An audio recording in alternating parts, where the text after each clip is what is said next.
Hey, I'm CARBO Brother. I'm Chris Nelson, president of CARBO. Really excited to introduce a few new things for the SCCY CPX platform. So we've got a SCCY CPX-1 over here, SCCY CPX-2 over here. Not much difference between them other than the external safety, and I'll go over that in a little better detail here in a minute. Doing the range demo this morning on camera here to give you an idea of some of the muzzle flips. So we've got a 20-pound set of springs on the stainless steel captured guide rod assembly. The factory is 16 pounds, so nice little adjustment there, should help control that muzzle flip. And then the flat trigger, really excited about that. Do not like these curved triggers. They just don't allow you to really control that trigger pull very well. These are great pistols, Florida company. I think they're a good start. And it's funny, when you look online, everybody's looking for some sort of trigger improvement for these pistols in particular, and I completely understand why. It's difficult because the safety is that long length of pull, that heavy trigger pull, but at what point, is it really too much? And that's what we've got here, is a solution to get you right there in an acceptable, safe range for trigger pull weight, for length of pull, but man, from the factory, it leaves a lot to be desired. Let's get on tabletop. Let me show you everything here. This will be a long video. This is by request. All right, CPX-2 and a CPX-1 to show you how to take that safety off. Let's get on over there, make it happen. All right, guys, bone stock CPX-2. Let's see what kind of muzzle flip we might expect. Only for you guys do I do this stuff. This is really crazy with the camera. Let's see what we get here.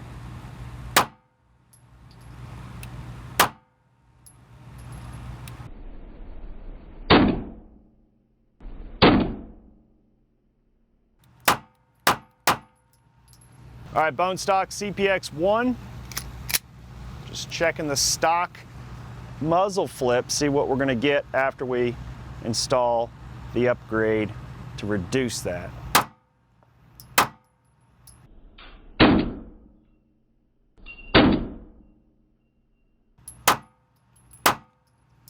All right, guys, so bone stock CPX-1, just wanna feel it, just so I can tell you a little bit about what we should be fixing, what we're gonna get for improvements once we do this full install. And it's an excuse for me to shoot.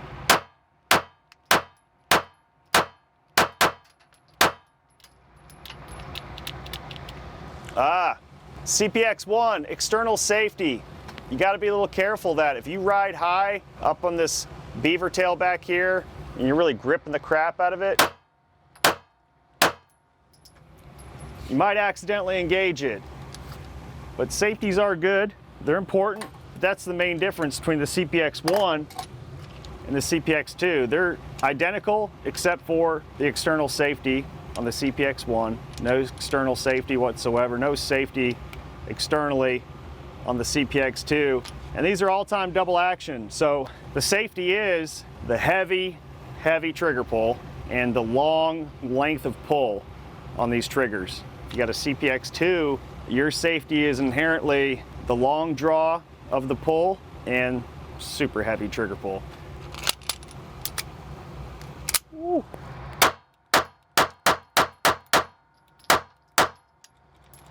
That's the one thing that really sucks about these triggers. It's hard to get a rhythm. This curve up front, you gotta let it all the way out for it to fully reset. Otherwise, you're gonna be doing this little jerky motion like you might see me doing in between some of these. It's okay, but there's a lot of room for improvement here. Sorry to get all pissy.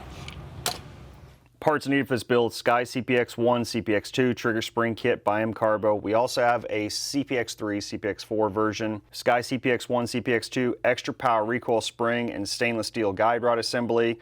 This is a 20-pound set of springs compared to the factory 16. And then the SCCY CPX-1, 2, 3, and 4 flat trigger upgrade covers all 4 models. For your SCCY CPX-3 and 4, you've got the spring kit and the flat trigger upgrade, but currently we've only got 1 and 2 covered for the stainless steel guide rod and extra power recoil spring assembly, but it's all based on request. So here it is. This is the all-in-one for your CPX-1 and 2. I don't see us doing much more, but we could possibly do frame pins. Whatever you want, we'll make it. Tools needed for this build: bench block, hammer, 1/8 inch punch, 3/32 inch punch, 1/16 inch punch, little micro tip flathead screwdriver. If you've got the prison shank version, I don't have a real technical term for this. It's just flathead micro tip with a notch cut in there. You guys can make these yourselves. They're really handy. I would highly recommend finding one and making one. If you guys like, we can offer them as well.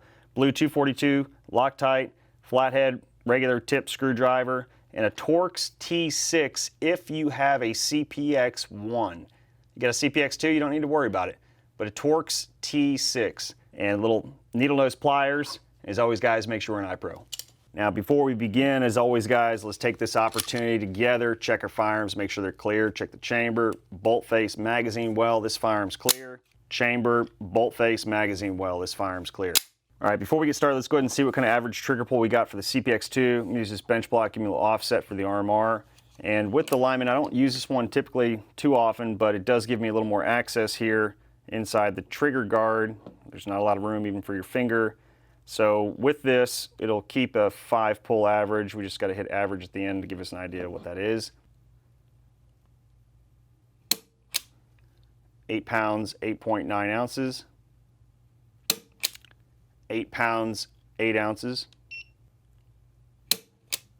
8 pounds, 15.1 ounces. 8 pounds, 8.4 ounces. 9 pounds, 2 ounces.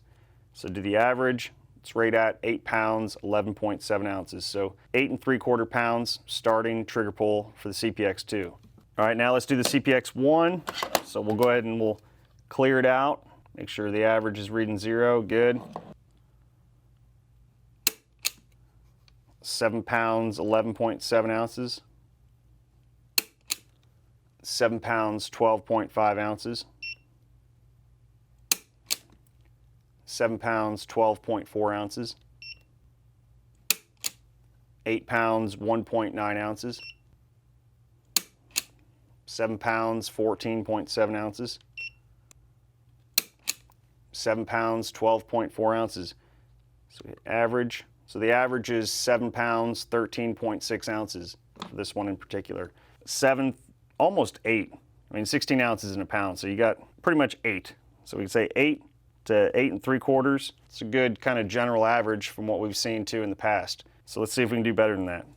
All right, so we're gonna start the installation on the CPX-2. CPX-1 will follow the CPX-2, same video, make it fun. Lock it back. This is just basic takedown, field strip. Take your little flathead micro tip. You're gonna pop out that takedown pin right there. Comes right out. All right, release the slide, and it comes right off. Set that down, and then you can see your frame right here. Pretty straightforward. Let's jump into the frame real quick. Take your regular flathead and get underneath of it. And just pop it up and over just like that. Let it kind of snap right into the magazine well, make sure it's loose. Now the frame pins, gonna tap those out. I was told that I had to mention it. Just because the old video, it looks really easy. You know, I tap out these pins, but I'd done it so many times, it got loose. So first time's usually tighter and then looser over time. And you can see it's pretty tough. I mean, this is one of the first few times, so just, you know, you're gonna keep tapping away. It's not gonna hurt anything. All right, almost there. So these frame pins are universal, and there is rumor that they're putting a little bit of Black Max Loctite on there just to keep them in place, but it's not going to be anything that's impossible to handle yourself. It's definitely doable. You know, just be patient. Try not to scratch up this polymer. It's easy to do. I mean, these bench blocks really help. You know, you can get a block of wood with a hole in it, whatever. You know, most important is keeping good contact. You're punching that pin. You know, they'll easily walk, so you don't want to do that. So go slow in the beginning until you can kind of get a little bit of that pin to move into that hole, and then it'll help guide that punch through. So it may require you to reset each time until you get some penetration there. You know, and there's no rule on this on which side you can and can't go. So if you've already got a little recess on the other side, you can get more penetration with your punch, then penetrate it. There we go. All right, making some progress. Nice.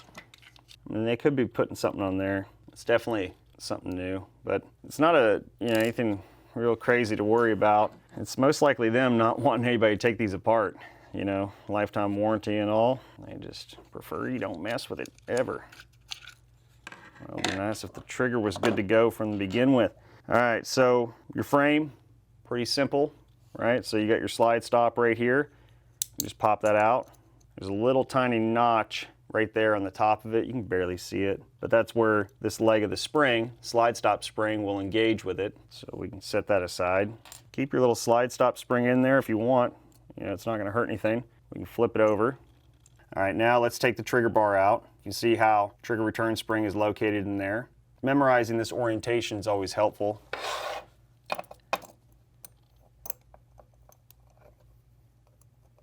Prison shank. Like how it easily grabs it, and it's just handy. It's really handy. This is the CPX-2 trigger bar. All right, now go ahead and we can just tap out this hammer hinge pin here. There's not much to tap. You're just gonna push it right through, grab your 3/32. You can see there's the big end of the head on the left-hand side of the frame over here. But if it's new, it might be a little tighter, but pushed it right through. And there's your hammer hinge pin. Hammer's still going to be stuck in place there until we get either the spring removed from this portion up here on the hammer or down here in the hammer seat. And we'll do that here in a second. Let's go ahead and do this trigger first. Really want to get in there and show you that right off the bat. Pretty simple. This trigger axis needs to come out, and all this is contained together. So something to notice. This trigger return spring in the factory orientation, you can see it's got tension like right here. There's two ways you can put that trigger return spring in. So just remember that. I'm going to point out again here in a second, because the idea is to put the tension right like this when it's in that frame.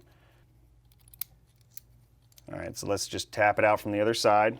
A little 1/8 inch punch. All right, here's the trigger. Here's the trigger axis. So you can see where the tension is, just like that.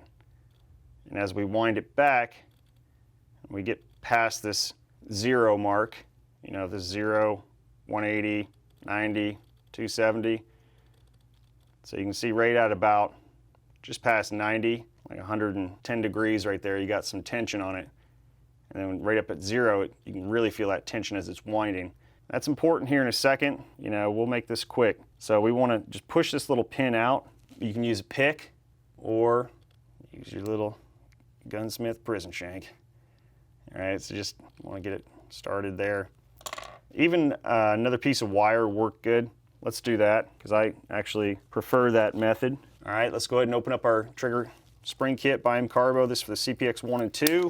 All right, so you're gonna start noticing our springs getting shinier here. Just trying to take it up a notch always. Lighter hammer spring, lighter firing pin spring, lighter trigger return spring.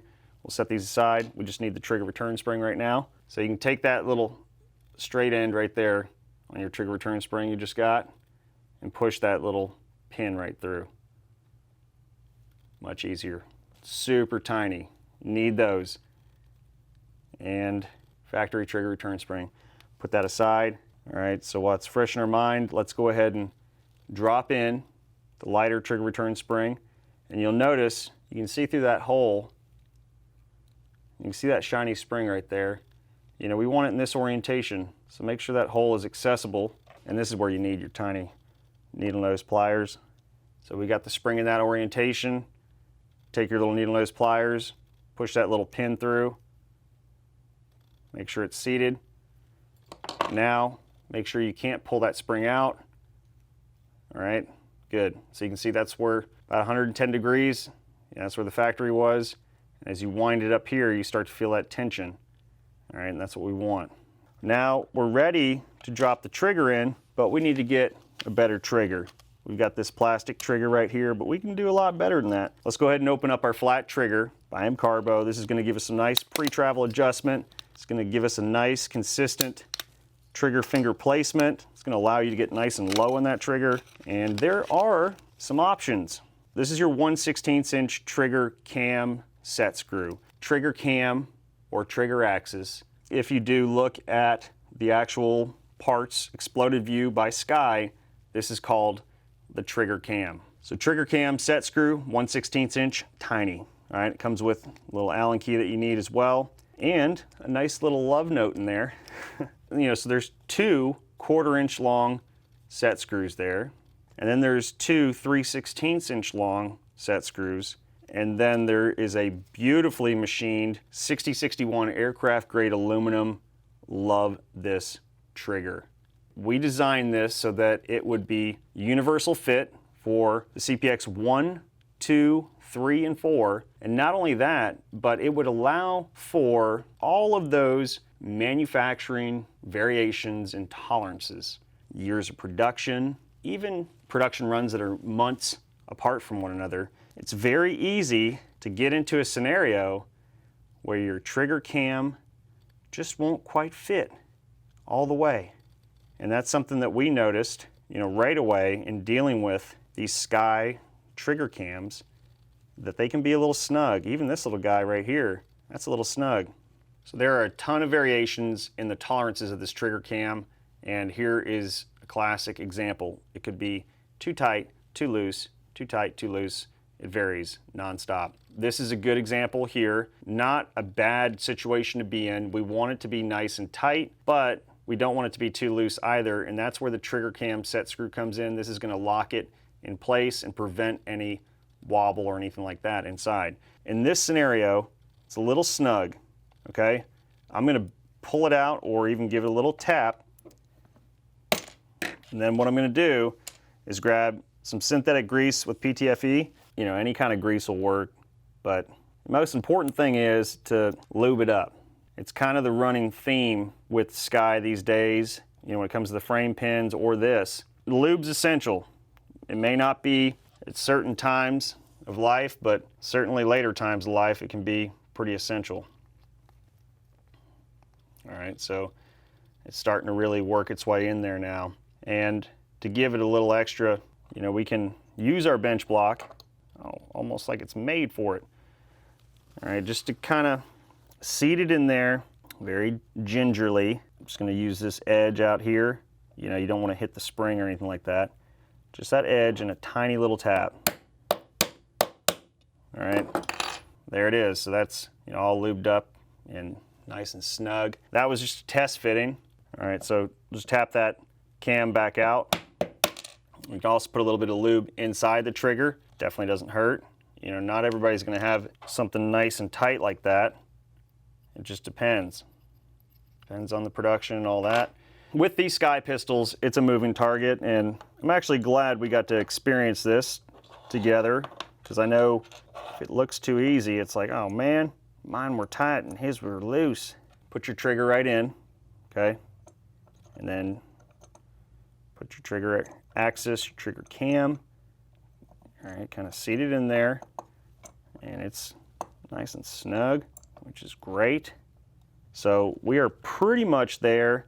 It's not gonna protrude all the way, so you're good. Just get it on your bench block, and we're just gonna give it a couple little taps. Right on the edge here, I'm not hitting the spring, just light little tap. Now you wanna make sure you're away from that edge of the frame there, so I'm kind of pushed forward a little bit. One more little tap. Nice. All right, she's all seated real good. Got it all driven home in there. We're good. We will go ahead and just put in the cam set screw, and I'm eager to see how tight everything is on that CPX-1. So this is a good video then for comparison's sake. All right, so there's the little tiny Allen key that comes with the super tiny trigger cam set screw, the 1/16 length, and the blue 242 Loctite is a must. Something this tiny, you don't want it walking out. Let's go ahead and throw a little dab on there. Now you can see there's a bottom hole and a top hole. It makes sense because that's where the trigger cam's visible. You can see it in there, right in the top hole. Any excess Loctite, wipe it off now. And I like to over tighten stuff. Good and snug. All right, don't need to start stripping things. And especially as tight as this was going in, don't even really need that thing, but it's an option. Now let's read our little note here. I like it even for me right now because it's a good reminder, and I'll just read it to you real quick because the camera's going crazy trying to focus on this. It says, pre-travel and over-travel distance may vary. We recommend starting with a 1/4 inch long set screw in the front and a 3/16 inch long set screw in the rear of the trigger to start. Roger that. So that tells you already, you know, there's going to be some possibility for changes, you know, in the pre-travel over-travel adjustment. And you saw in the beginning, there is a required amount of pre-travel that needs to take place. So this is our 1/4 inch long set screw. It's going right in the front here. Now what'll happen is, if you've got too much of it sticking out, it just won't reset. You know, you have a dead trigger effect and you'll be like, man, what the heck? What's that prison shank dude talking about? I'm gonna count these threads real quick. So I've got 1, 2, 3, 4, 5 threads showing right now. Let's go ahead and put a 3/16 inch long set screw in the rear. Allen key works on all of these little set screws, so that's nice. Now the deal is, that's 1 through hole, meaning 2 set screws sharing the same hole. You're gonna have a little give and take here. And you can see that already. You can see, so the cam will only allow so much operation. And it's hard to see if the actual set screws are hitting the aluminum frame or not. But I can definitely see it here already. And that's your gauge right now, is to see, okay, I can go, I'm gonna back off like 1 full turn up here to allow for a little bit more on this rear. So I backed off the front. I'm going to tighten up the rear. There you go. Nice. I'm not even going to give you these numbers. I mean, it's literally, you're just trying to see if it's hitting or not. You just don't want it hitting the front or the back at this point. We'll be able to dial that in better here in a second once it's in the frame. So let's go ahead and get the hammer spring installed. It would seem like it'd be easy to get mixed up, you know, with the direction or anything else, but as long as you're thinking about it logically, you know, you've got your hammer seat attached here. You know that curved end is towards the very back, so you can see that. The strike face is going to have, you know, this loop of the spring right up front there. So you can see how the spring's right up front here. This is the strike face, all right? And if you've got a CPX-1, this little cut, this notch is where the actual safety is going through. All right, so we've got a tiny, tiny little roll pin there on that hammer. Let's go ahead and just do it like we did last time, a long time ago, first video. I really appreciate you guys pushing us to continue making stuff for the Sky. It's been really popular. It's fun to see how a spring kit starts off, you know, a whole domino effect of all these other requests, and we definitely enjoy making stuff. You know, solutions to problems is certainly what we do for a living. So I'm just taking my little 1/16 inch punch and I'm gonna push this little tiny roll pin, you can see there, to one side, far enough to get this baby out. It might fall off like that and it's not gonna hurt anybody's feelings. So we'll leave it like that. Couple taps. Check it as you go, and you know, you might be able to jam your 3/32 in there. Oh yeah, it's gonna be a snug fit though, but you know, that's a good thing, having a nice snug fit. 3/32 inch punch, like a glove.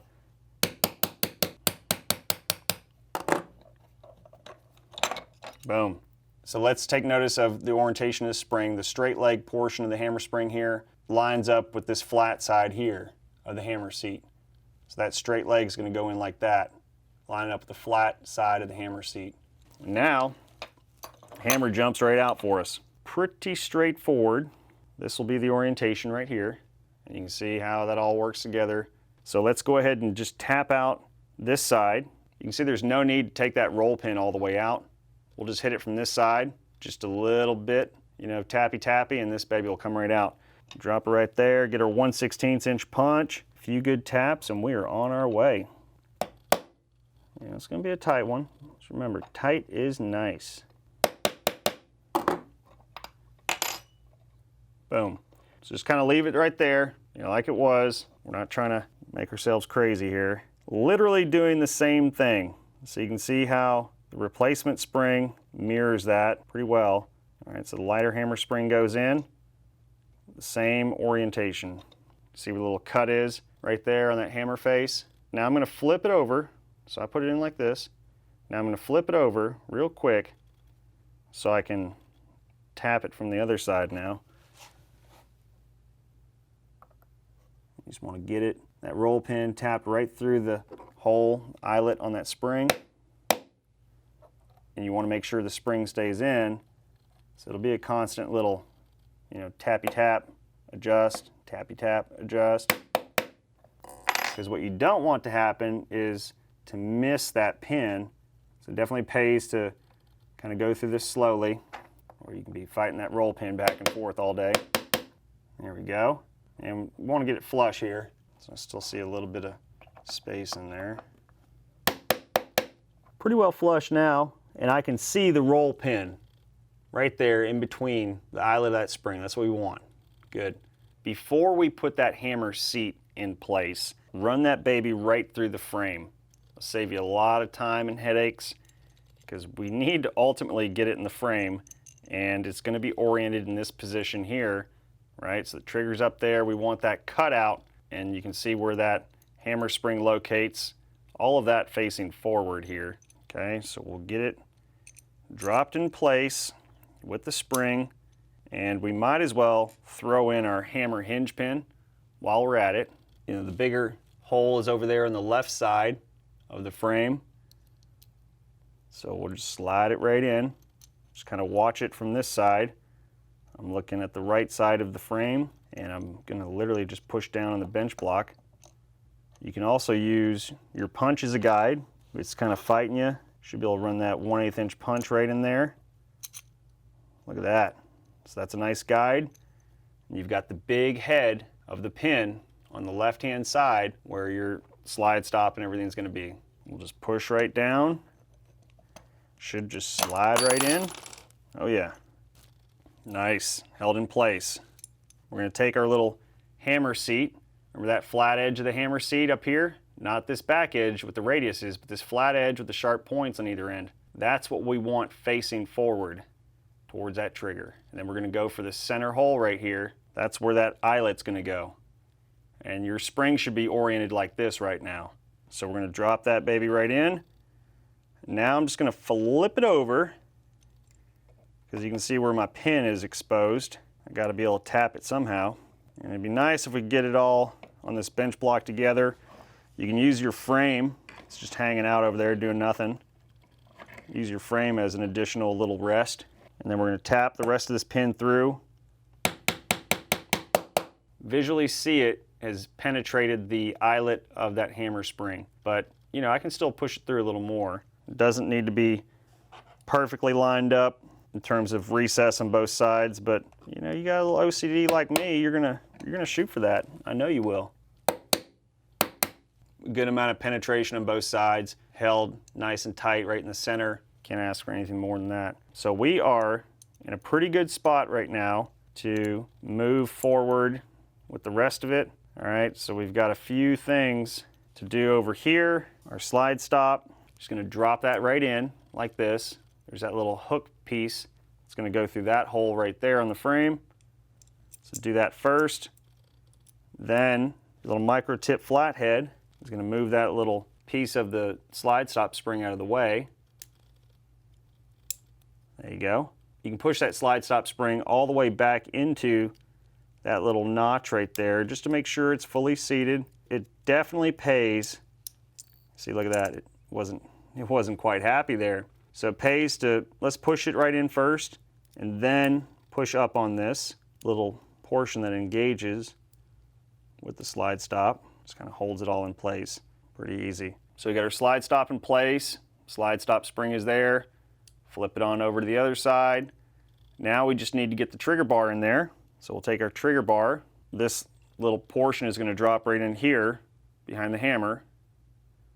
And this cutout is what's going to grab that leg of the spring. So on the CPX-2, it's kind of nice. You can just grab that little leg of the spring now and just pop it into the hole. So you just get it in the hole now, and then you can just wind it back like that and get that little hole on the trigger bar, drop right into the little indexer on the trigger cam, and then that little flat portion will drop in behind the hammer, and we're good to go. This is super slow speed and methodical. If you've never taken this apart, don't let this scare you. When I do the CPX-1 here in a minute, we're gonna rip through it. So now we're gonna drop it right into the frame. So the little hammer seat's gonna drop right in to the mag well. I'm gonna rotate it as you're dropping it in. Notice I'm pinching everything here, like especially the trigger bar. I don't want that flying all over the place. So you push back on the trigger. You know, we're just trying to get everything to fit. And it might be a little snug right now, you know, because it's brand spanking new. We're checking everything too. You know, I'm looking at the slide stop. I'm watching it. You know, I don't want it to pop out on me as I drop this all together. You know, this definitely isn't a race. Take your time with it. Let's go ahead and pull this hammer seat all the way up. You can use the flathead. It's much easier with the needle nose pliers. Put some tape on there to keep it from scratching it up. Do it right, do it light, do it wrong, do it long. That's all I can hear in my head right now. I'm just putting some electrical tape on this top side just so I don't scratch the crap out of it here. Underneath, nobody can see that. So pull up and push it back. All right, just like that. Not bad, and it's pretty easy, much easier with pliers, needle nose pliers, small little tiny ones. We don't have our frame pins in, but I'm really curious. I'm gonna try, okay? No. So it does break, but it doesn't reset. So this would be like your dead trigger. That is not what we want, and that's why we didn't put the frame pins in yet. Pop this baby out real quick. All right, you know the drill. Push it up. This isn't that bad. So you got a dead trigger, you need to reduce some of your pre-travel up here. So you back out the back set screw a little bit. I just did about a half turn there. Let me see what I can get.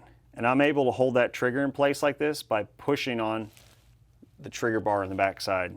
Now I'm going to tighten up the pre-travel. Okay, it's already hitting all the way up against that over travel, so I need to loosen up the back one. Another half turn. And having them nice and tight together like that will help prevent it, you know, from walking out. So having them butted up tight against each other is a good thing. Good little adjustment there. You know, we did about a half turn per, so about a 1 full turn. But there's no like, you know, easy recipe for anybody. You know, we already talked about all this. So we'll start just ripping through it. All right, let's see what we get now. And before we commit with those frame pins, boom. All right.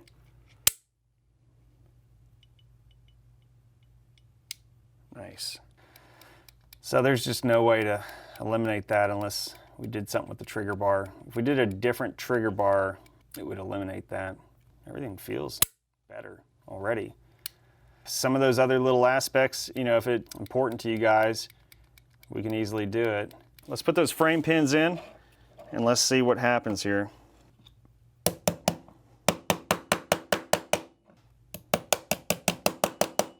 If you've got the plastic tip, you know, you can get away with this. Otherwise, you can put some masking tape or whatever you need to on that plastic frame to protect it.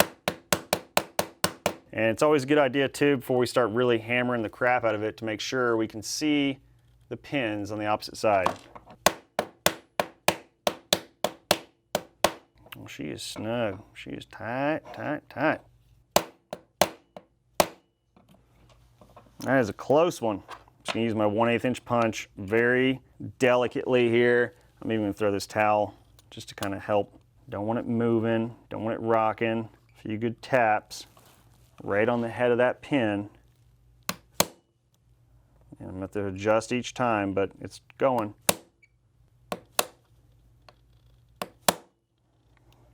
Pretty dang good. I got plastic tip here so I can keep going. And so close. If this turns into a 6-hour video of me just punching in pins, you're welcome to those two dudes that are like, I want to see him suffer on camera. Nice. They're recessed on both sides. Perfect. All right, dude, we are set. All right, the frame is done. Bingo. And our trigger's all adjusted and good to go. Now it's on to the RMR, showing you how to do that firing pin spring. Be real easy. So we can pop out our recoil spring and guide rod. It's the factory one, the 16-pound recoil spring and guide rod. This is a plastic washer up here, but I do like that it's captured. You know, that's an element that I insisted we maintain because it's good. You know, it's nice to have everything captured in one piece. Just giving her a little clean in here. With the RMR, you may not have the RMR, which is perfectly fine, but you do have this exposed hole right here. So what we're gonna do is we're gonna tap that out, and that's gonna allow us to get the extractor out. You can see there's the other end of it right there, that roll pin. And that's gonna allow us to remove the firing pin and replace the firing pin spring.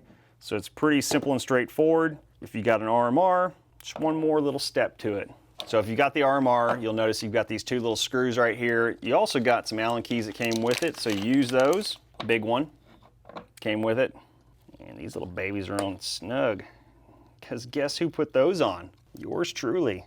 In case you don't have this RMR, you do put it on yourself when you get it. So really anybody that has the RMR would know this portion, but I'm definitely going to take it off here. All right, pretty straightforward. We can see that little roll pin there. We're just gonna tap it out from the inside and the rest is history. Eager to hear what you guys think of this new bench block design. We're always improving everything. 3/32 inch punch, give you a nice snug fit. The extractor here, keep your finger on top of that little baby, and let's prepare for takeoff. I mean, you know, within reason. Tap, finger, tap. There you go. A few taps will do it. There's the extractor. Then there's the spring. Let's take our little flat head. There's the extractor spring. There's a little tiny piece in there. It's going to hold all the linkage together. If we push on that firing pin, that's going to allow that firing pin retainer to get out of that hole. I'm going to use my 1/8 inch punch. I'm going to push in on that firing pin. And now, you know, work it back and forth a little bit. Sometimes you can give it just a little, yeah, you get full penetration like that, get that firing pin all the way in there. A little tap, just like that. You know, it doesn't look as polished, doesn't look as like amazing to watch, but there you go, down and dirty. I hope this is a 6-hour video. I'm gonna post the name of the dude that complained. Like, I didn't see him tap his hammer enough. There you go. So when this baby goes back in, this firing pin goes in, the firing pin retainer is going to locate right in that notch, hold it all in place. And that's why we had to get maximum penetration of that firing pin, and then it'll come right out. Take your firing pin spring, swap that baby out, don't need that heavy spring anymore. Put a nice light spring on there. Stick the firing pin in with the lighter firing pin spring. You're gonna have that little opening on the firing pin right there facing our working area where the extractor is and everything else. That's how we're gonna put that little tiny firing pin retaining pin into that notch right there. So we'll stick it in, slide it forward. 1/8 inch punch will definitely help. You wanna keep it all, you know, without it rotating on you. That's the goal, is to keep it just like that. And you can use the larger end of your punch as well. It'll just be a snug fit, but snug is good.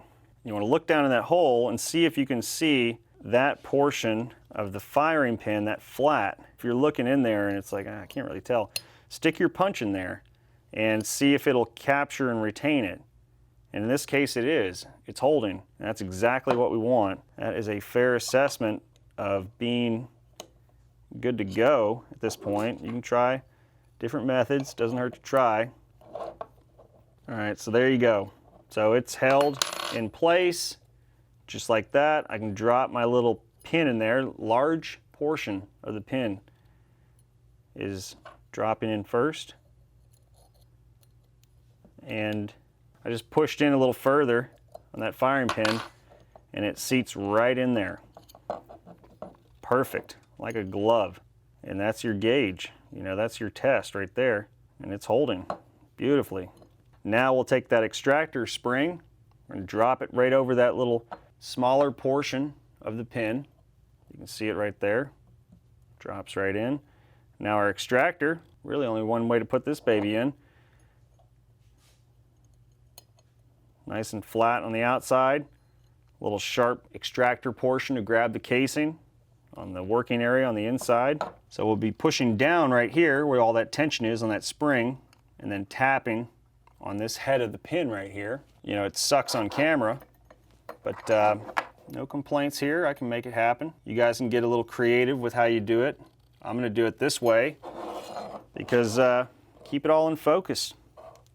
There we go. I'm gonna push down my 1/8 inch punch and tappy tappy. Boom, nice. 1/8 inch punch, little tap, it's flat, it's good to go. Perfect. Check your extractor, make sure it moves. And let's check our firing pin. Should see a little tip right there.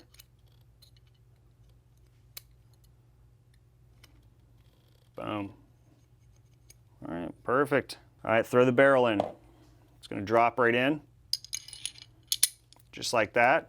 For the grand finale, icing on the cake, SCCY CPX-1, CPX-2, extra power recoil spring and stainless steel guide rod assembly. 20-pound spring, combined spring rate power is 20 pounds. The factory is a 16. All shiny, beautiful, stainless, shiny springs. Doesn't get any better than that. Everything is steel, even this little retainer. It's all steel, lifetime. You don't get any more premium of an option than this. So really excited to hear what you guys think about it. Not is it just premium and pretty looking, it's functional.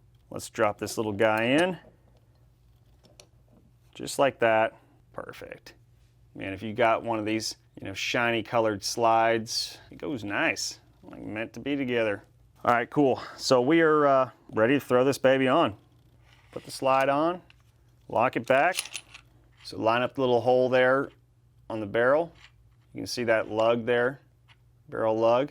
Our takedown pin, drop that right in. There's where the spring is gonna capture it, and that's where we would typically remove it up here. So we're gonna drop that in, make sure everything's lined up.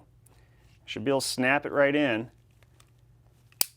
It can be a little tight, so you might have to really push on it. Brand new is pretty tight, and that's good. They are all done here, except for the RMR. I just want to pull this trigger though, I want to feel it. Dude. I know I'm biased, but this trigger is much better with the lighter spring kit. They go hand in hand. I mean, that feels so much better, and it must be too, not having a plastic trigger, no flex, none of that crap in between, because that's all going to add up, especially when you're firing and you're pulling back. The factory setup is so crappy, it's hard to tell like which part is crappiest. When you go this direction, you can feel how much better and how much improved this is. As far as this little bounciness on the lead of it, that's trigger bar all day long.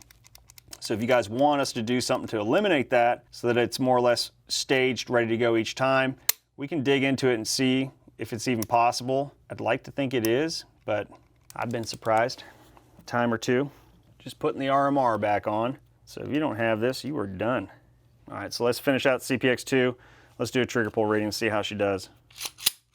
All right, let's see what we get from modified trigger pull reading for the CPX-2. Average is all cleared out. 5 pounds, 14.4 ounces. 5 pounds, 10.7 ounces. 5 pounds, 14.8 ounces. 5 pounds, 11.4 ounces.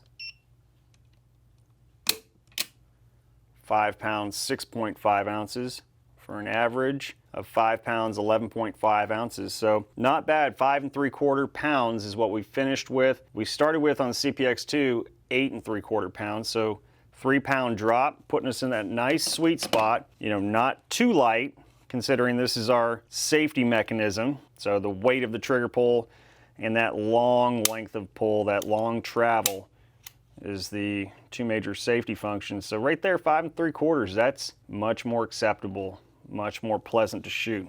Awesome.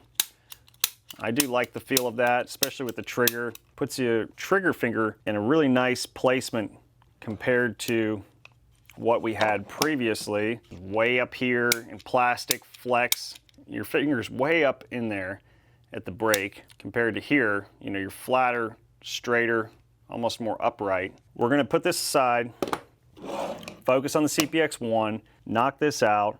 One thing I did want to point out real quick was you can see on that stainless steel guide rod as well, you can see how we cleaned up a lot of stuff. So look at that CPX-1, how that guide rod sticks out the front, just looks all out of place and sloppy. You can see they fixed it on the CPX-3. So the CPX-3, they're running nice and flush, and that's what we went for with this guide rod too. You know, we've got it nice and flush, looking clean, smooth. So let's dig into how to address the manual safety on the CPX-1. All right, so a lot of this is already covered on the CPX-2. So I'm gonna run through this, you know, rather quickly with a lot less talking, I'm sure.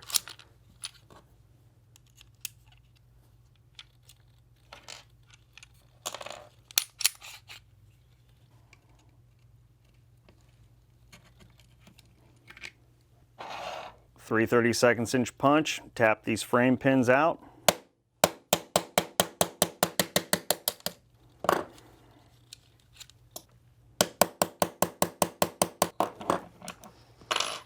They're universal, the same. All right, push up on that aluminum frame, remove it from the plastic. A little hammer seat, if it gets caught, it's gonna kind of grab on whatever it can. Looking pretty good here. So there's not much more to it. Slide stop, pop that off. We've got that safety right there. It's easy. All right, let's dig into it. You're gonna need the T6 Torx key, and that's these little tiny little star bits. You know, it's little 6 points all the way around. I've got the safety one here, it doesn't matter. It's Torx T6, you're good to go. You know, it may have some Loctite on it, so it may be a little tighter than what this one is right here, because I have removed this. We'll throw a little Loctite on there to finish it off. So the screw comes out. And the side with the screw, you see it's a pretty long length screw there. The side with the screw, it just pops right off. You'll notice there's a little detent in there too, see that? Now that's actually a hammer hinge pin with the detent on it. And yeah, the side with the screw, it just pops off. You'll notice the other end will just slide right out when the hammer's forward like that. And you can see how, you know, the safety function works here. The rest is pretty familiar. To get access to the, you know, the hammer hinge pin, we're gonna have to take out trigger bar and everything else. You know, there's nothing really to it other than a few little components there. So this will be a little bit of a faster action speed here.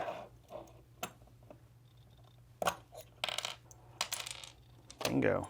Something I have noticed them starting to do on their leftover plastic triggers to make them fit. You'll notice the pocket cavity. This is something I didn't cover in the CPX-2. The old versions, they used to do relief cuts on the left and right side. That's how you got away with the sharp edges up here. So now they've gone for the rounder profile, put radiuses on there to add the relief. On our trigger as well, there's those radiuses to make sure that it's nice and can have the clearance. So we're gonna do the same thing, CPX-1, CPX-2, stainless steel, extra power recoil spring guide rod assembly. You can save the bags if you need them, but I've got plenty of bags over here. All right, so this is the extra power recoil spring assembly, captured. Everything is far superior than the factory plastic spring kit. Same as what we just saw. And the trigger. You'll notice on our trigger as well, we've got radiuses along the entire outer profile here to make sure that when it's inside that aluminum frame, there's clearance. So no more relief cuts means, well, you better have some relief on that trigger for it to move freely back and forth. Getting there, we can do a quick little test fit. And this is something I was most curious about, was to see, look at that. I mean, no grease needed, no lube, but you know, lube's not bad. Whatever you need to do to get it to seat in there. It becomes more obvious, you know, over time, the more you deal with this kind of stuff and the tolerances and the stack ups and this and that. I mean, this is how, you know, I lose my mind on a daily basis. It's always a moving target, but it's certainly doable. It's certainly nothing to you know, get too wound up about. And I'm excited with what we've created here because it is by far, you know, the most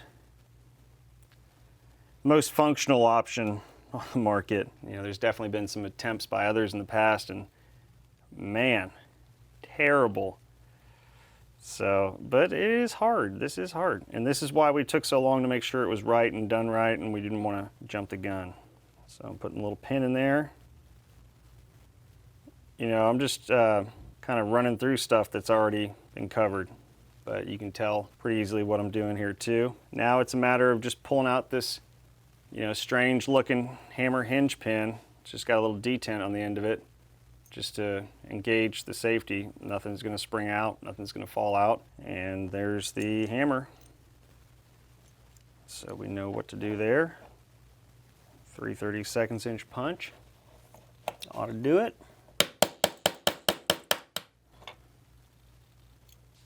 Got a little bit of the bench block there. Just remember orientation of the hammer is like this. You know, the trigger's up here. The easiest way to remember is these, you know, flats here, the loops are facing to the back of the frame. These straight legs of the spring are facing forward. And that little notch there is critical. You want that facing forward where the trigger would be up here. That's where the safety is going to slide through. Frame is completely disassembled. Just going to tap out this little portion of the hammer spring here. Just using the 1/16 inch punch. You know, there's a million ways to do it, so if that's giving you trouble, that side, switch it over, you know.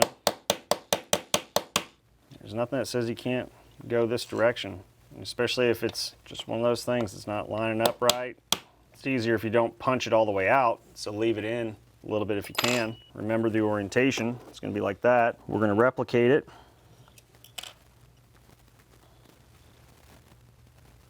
See that? See the cutout on the face? See these flats on the spring? Just kind of tap it a little bit, get it started. You want to make sure we get that pin in the eyelet. And you'll feel it, if you don't, feel it walk like that. Whoops-a-daisy. I just got the edge of it. So it's still pretty good. I got it snapped right there. So if you do have any problems with it like that, you know, this is another way.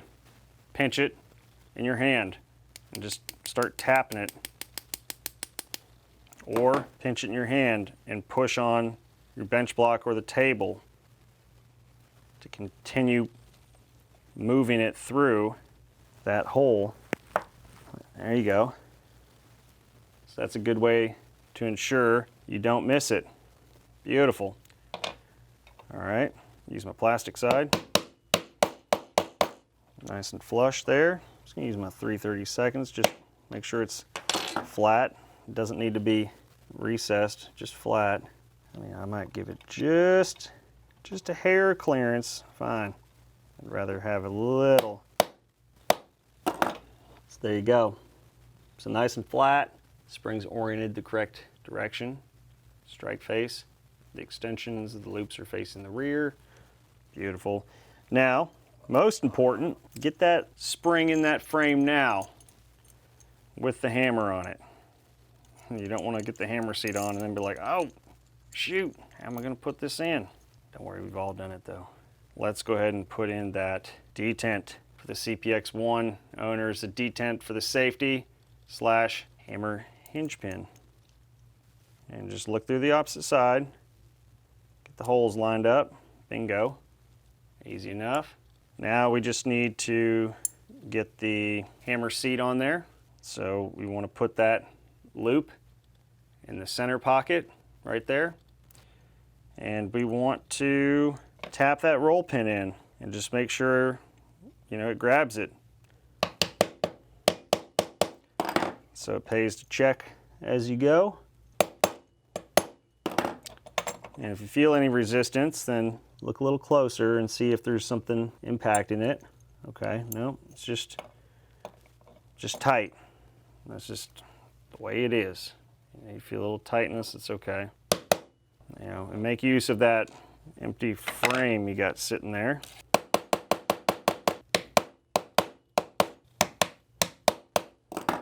There you go. All right, so I mean, brand new is going to be a little tight.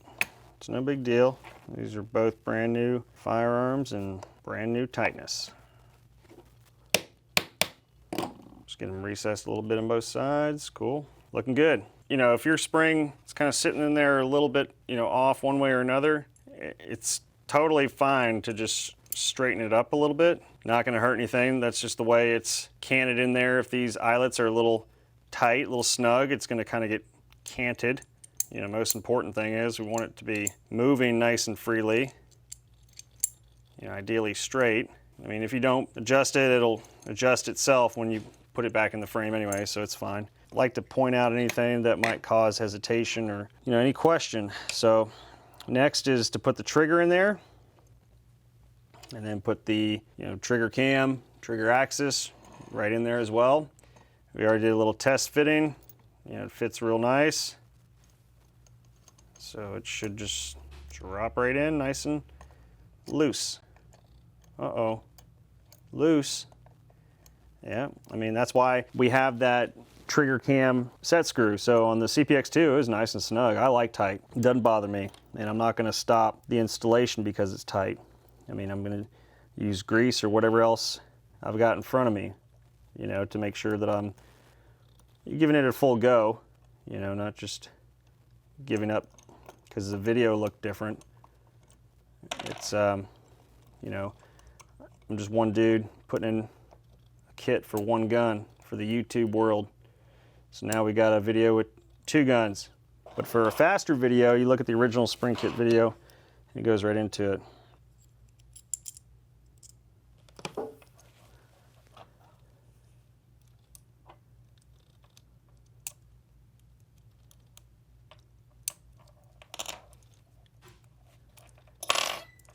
So we got all of these screws like before, trigger cam 1/16 inch.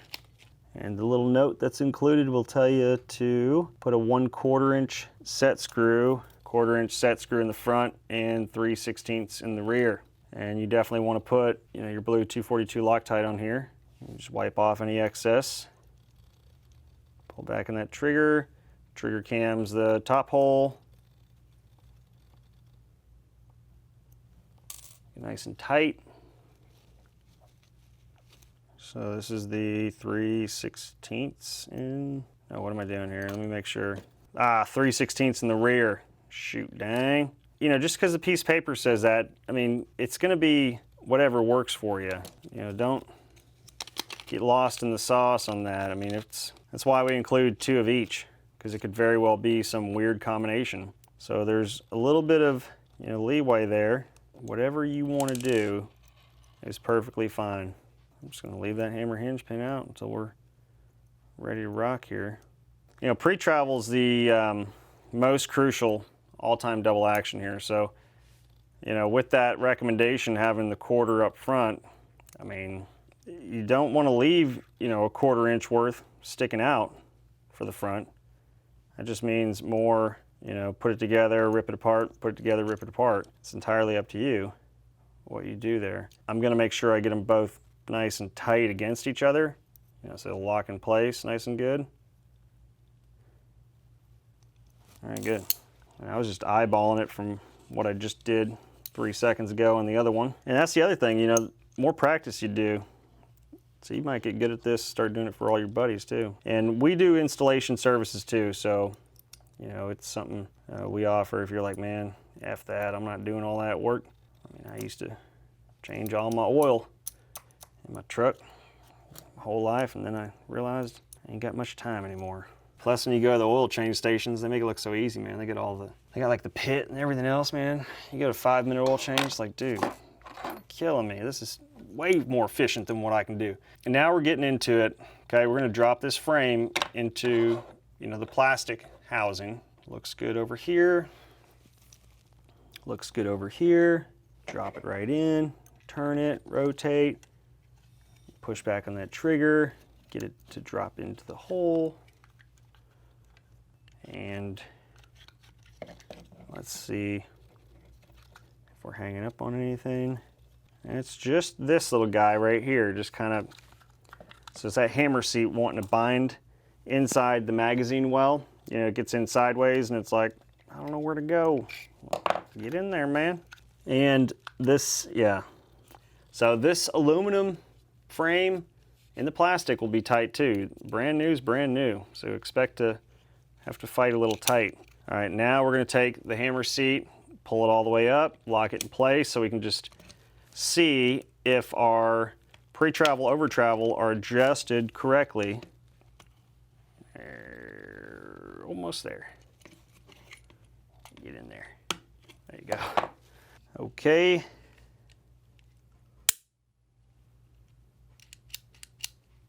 It is resetting actually. See, look at that. You just got to pull back on the hammer just a hair. So it's good to go. Well, I mean, let it forward and then pull back on the hammer and there you go. So it's resetting, it's good to go. All right, now I'm gonna run these frame pins in. Since I'm confident with what we have. Flip over to the plastic tip. Getting better already. Practice makes perfect.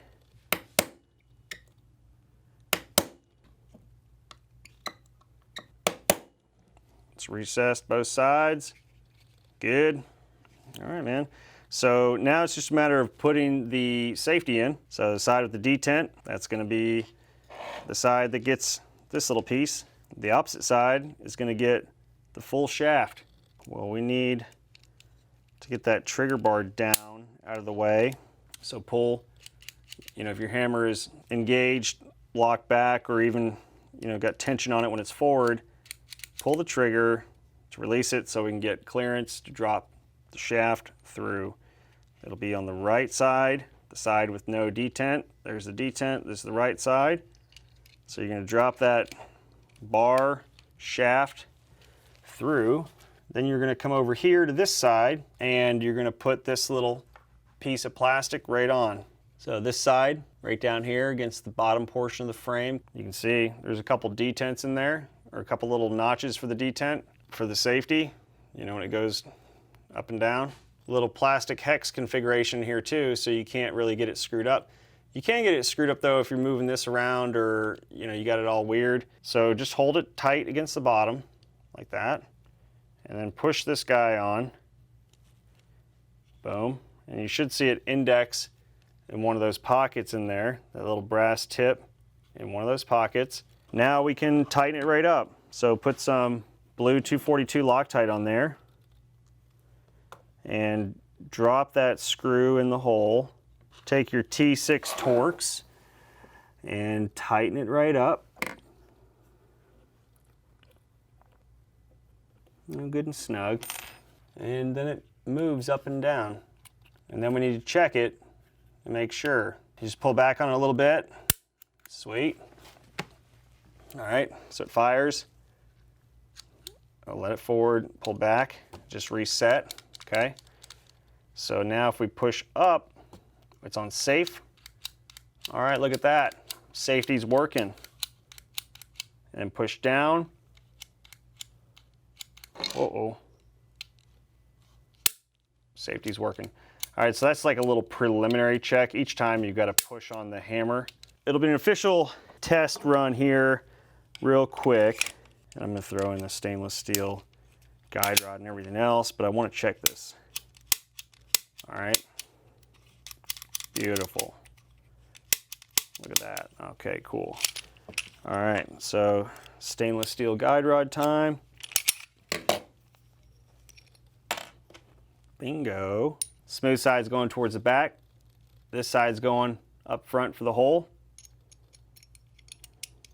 Awesome. Yeah. Line up that hole there for the takedown pin. There we go. Sweet. That was easy. That feels good too. Let's check the safety one more time. Perfect. That safety is pretty dang easy. So don't let it trip you up. And you know what? We got a video now showing how to do that. Let's measure this trigger pull and then let's go do a little test fire. Let's see what we get for an average trigger pull reduction for the CPX-1. All right, good. We got a running average like last time. Okay, 5 pounds, 5.9 ounces. 4 pounds, 15.9 ounces. I mean, basically 5. 5 pounds, 13 ounces. 5 pounds, 4.7 ounces. 5 pounds, 9 ounces.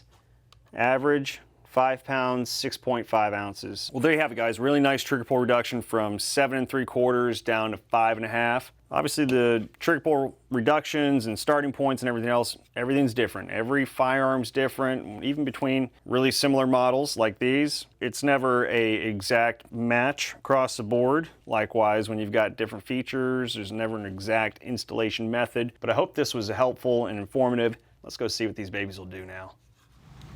All right, this segment we're going to test just modified CPX-1 up close. Want you to look and see how the muzzle flip has improved or decreased compared to where we started initially.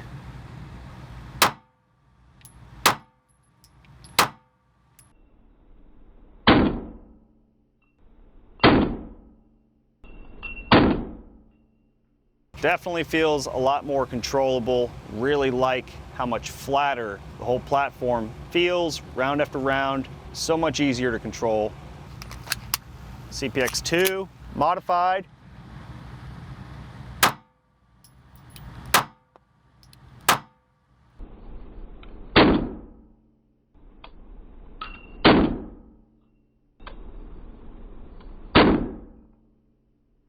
Nice, feels good.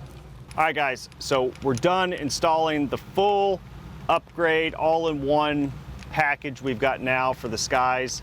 Lighter spring kit where it all started, flat trigger, pre-travel, over-travel adjustment, gonna give us nice consistent finger placement round after round. It's not gonna be moving all over the place. And the 20-pound extra power recoil spring set on the stainless steel guide rod assembly, which is extra power, significantly extra power compared to the 16-pound factory setup. Eager to see what it feels like. I'm going to talk through it, and naturally I'm going to be biased, but I'm going to give you no BS, straight to the point. If it sucks, I wouldn't be making this video.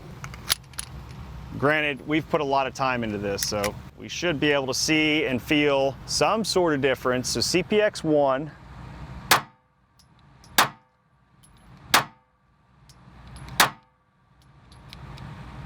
every time the external safety, I mean, I'm riding high on it usually, and that thumb will just accidentally hit it. So I'm gonna try to not do that. This is an idea. If anybody else has this problem, I mean, it's probably why they have the CPX-2. All right.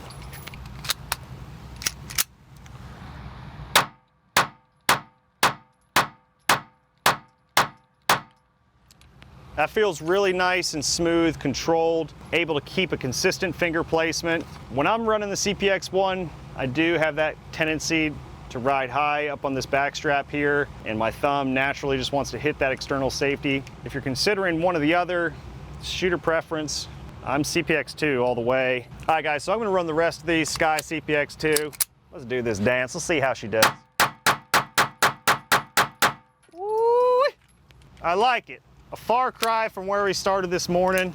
You can run it a lot faster, controlled. I don't think you're gonna ever go back to plastic. I think you guys are going to be pretty happy with this. We put a lot of time into it, want to make sure it was right. It's right. Give it a go. I'm eager to hear what you guys think about it. We're going to make this a bundle all in one. If there's anything else you guys wanted, trigger bar, frame pins, we're open to whatever you guys are interested in us continuing to make. Thank you guys. I appreciate it. Hopefully this long friggin' video was helpful. Thank you, CARBO Brotherhood, for your ideas and your support. And as always, happy shooting.